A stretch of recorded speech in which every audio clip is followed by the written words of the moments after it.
Alright, we're digressing from our point here. Let me not mince words. I'm gonna be clear and concise. So we make an incision in the head after sedating the subject. The subject has to remain conscious though, so meaning that we're using a proprietary chemical, the LB24.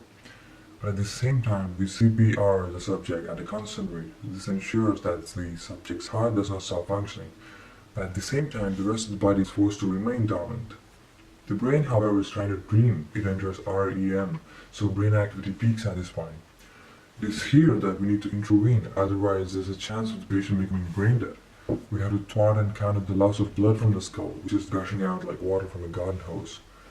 Now, one of the operators plugs in two cables in the brain, one for pumping blood and fluid, and the other one for inducing currents of electric power when optimal brain activity is achieved.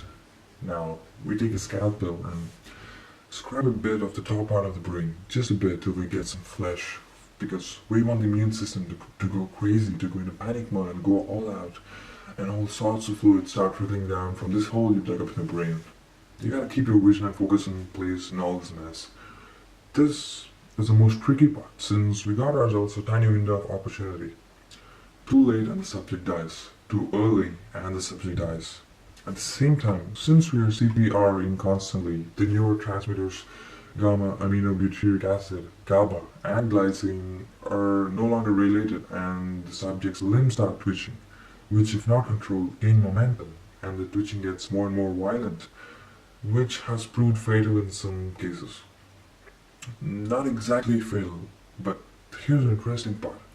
At this point, the heavy loss of blood, not the sedative, seem to temper the vigorous twitching, and the brain technically is dead, but it starts sucking in blood from the cable at more than 10 times the normal rate. This has been baffling us to say the least. There's no pulse. The heart doesn't work, same with the brain. However, there is life.